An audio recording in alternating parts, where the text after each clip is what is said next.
Hello, Bacho. Let's take a given question. The question says an electric dipole is placed along the x-axis at the origin O at point P is point P is at a distance 20 centimeter from this origin such that OP makes an angle pi by 3 with the x-axis. If the electric field at P makes an angle theta with this axis, the value of theta would be.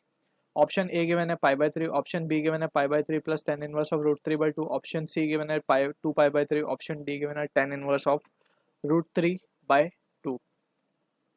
So to understand the given question, we must understand about the concept of electric field due to dipole. So basically हमने तीन cases पढ़े थे dipole के regarding. First is when the charge is placed at the actual point. Let's say we have a dipole. Dipole basically क्या होता है? Two equal and opposite charge separated by a finite distance. Right, magnitude same होता है, nature अलग होता है, charge का opposite होता है basically. Separated by a finite distance. And अगर इसी लाइन ज्वाइनिंग टू चार्जेस पे if we keep a point, let's say we are taking a point P, so इस point P के ऊपर which is at a distance x from the center of the dipole, so इसके ऊपर जो field आएगी that is EP, it is given by the formula 2 kp by x cube. So this is what was the case of charge kept at axial point, right? अब बात करते हैं कि if we wish to find कि अगर electric dipole, second case में हमने ये देखा था, और डाइपोल की डायरेक्शन बेसिकली क्या होती है? It is from negative to positive, right? So negative to positive की डायरेक्शन होती है and it is denoted with P bar. P bar is nothing but electric dipole moment. ठीक है.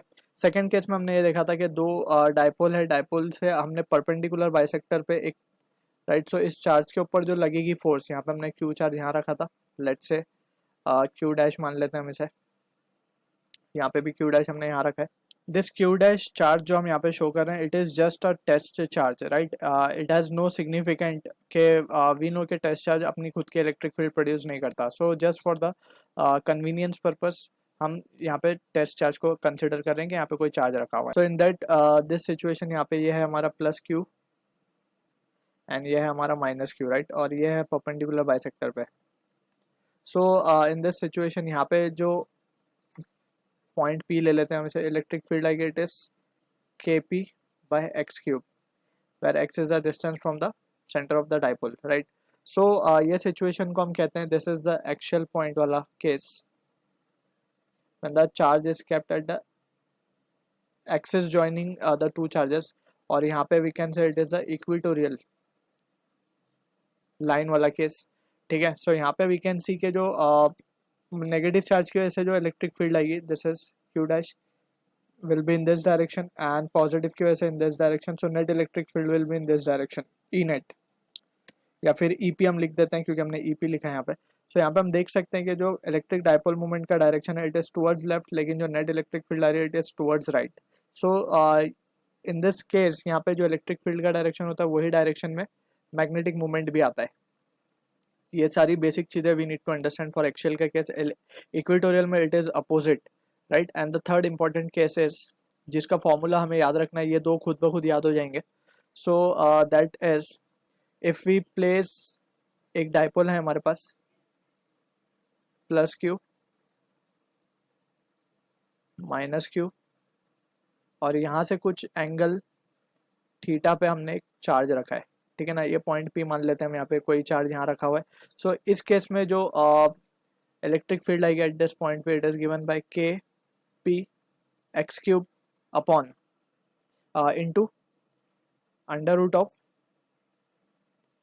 3 cos स्क्वायर थीटा प्लस 1. सो ये result हमें याद रखना है for electric field at any angle theta from the dipole.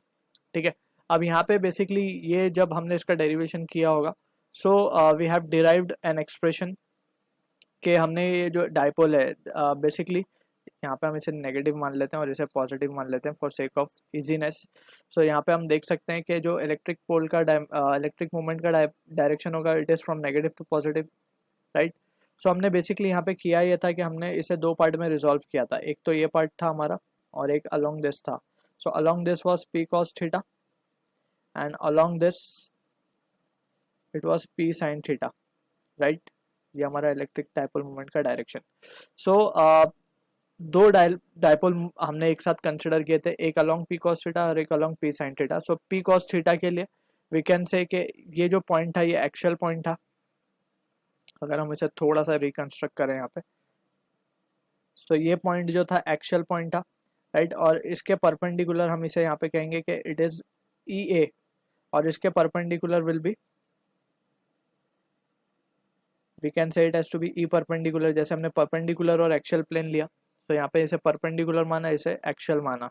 So in this situation यहाँ पे हम देख सकते हैं कि जो दोनों की वजह से नेट इलेक्ट्रिक फील्ड आएगी वो इस डायरेक्शन में आएगी, और इसको अगर हम मान ले कि ये एंगल है हमारा alpha, so this is E net. So E net का जो डायरेक्शन होगा इलेक्ट्रिक फील्ड का, therefore direction of E net is at theta already है, और plus alpha from the x axis. So from x axis, so ये चीज़ हमें यहाँ पे याद रखनी है। So these are few basic understanding we must have. अब इसी को यूज करते हुए will answer the given question. So as per the question that is now been given to us, हम यहाँ पे ड्रॉ कर लेते हैं situation. Let's say this is the origin, and यहाँ पे हमारा नेगेटिव चार्ज रखा है, एंड यहाँ पे हमारा पॉजिटिव चार्ज रखा है, एंड ये है पॉइंट पी हमारा, राइट, जो कि एक्स दूरी पे है, and this angle is been given as pi by 3, right. Basically जो हमने थीटा माना था वो यहाँ पे पाई बाय 3 गिवन है। और यहाँ पे भी क्या है, जैसे हमने डिस्कस किया कि इसके अलोंग जो कंपोनेंट होगा इलेक्ट्रिक फील्ड का वो होगा ई एक्सियल, इसके अलोंग जो होगा वो होगा ई परपेंडिकुलर, और दोनों के बीच से जाएगा resultant that is E P, अगर ये पॉइंट पी है हमारा तो, ठीक है। सो अब यहाँ पे we can say this angle is been given to be as theta. हमसे बोला गया है if the electric field P makes an angle theta with the X axis, the value of theta would be, यानी कि so ये angle हमारा, so ये angle we will take it as to be alpha, जैसे हमने लिया। अब as per the question हमें बोला जा रहा है कि if the electric field P makes an angle theta with the X axis, यानी कि एक्स एक्सिस से जो एंगल बन रहा है उसे हमें थीटा कहा गया, so theta will be alpha plus pi by 3, right. Just अब हमें अल्फा निकालना होगा so that we can get the answer. अब अल्फा निकालने के लिए we must have the value of E perpendicular and E axial. So अगर हम बात करें ई एक्सियल की, so E axial since it is lying on the axis axial point, so हमें ये फॉर्मूला लगाना पड़ेगा 2kp बाय एक्स क्यूब। अब के पी की जगह पे we will take this component that is p cos theta, so ये हो जाएगा 2kp cos theta upon x cube, right. Similarly E perpendicular के लिए हम देखेंगे तो it is the perpendicular equatorial line वाला केस, तो यहाँ पे हम लगाएंगे के पी साइन थीटा। यहाँ पे हम देख सकते हैं this is the case, basically कहेंगे ये साइन थीटा वाला कंसेप्ट आएगा यहाँ पे। Since for dipole P sine theta we can see जो पॉइंट पी है it is equatorial point, so हम सेकंड वाला जो हमारा की कंसेप्ट का पॉइंट है दैट इज इक्वेटोरियल रीजन वाला, so that we will follow, and we can see the electric field line we have shown it in the opposite direction to that of dipole moment, that is p sin theta के opposite हमने show किया उसे, alright। kp sin theta upon x का cube, right। if this angle is been given as pi by 3, so basically theta की जगह हमें क्या लिखना होगा यहाँ पे pi by 3 to avoid confusion, क्योंकि theta already हमें notation अलग given है, so pi by 3 लिखेंगे हम यहाँ पे। अब just हमें tan अल्फा की वैल्यू निकालनी है, तो tan अल्फा क्या आ जाएगा, E perpendicular upon E a, right. So यहाँ पे we can say this situation will, so यहाँ पे हम देख सकते हैं जो रिजल्ट हमारे पास मिलेगा वो मिलेगा 10 pi by 3 divided by 2, that is equals to 10 pi by 3 is √3 by 2। So alpha की वैल्यू आ रही है 10 इनवर्स ऑफ √3 बाय 2, सो हम यहाँ सब्सटीट्यूट कर देंगे, therefore we can say theta will be equals to 10 inverse of √3 upon 2 plus pi by 3. So this is the answer to the question जो कि मैच होगा ऑप्शन बी के साथ। So I hope you understood the solution. All the best.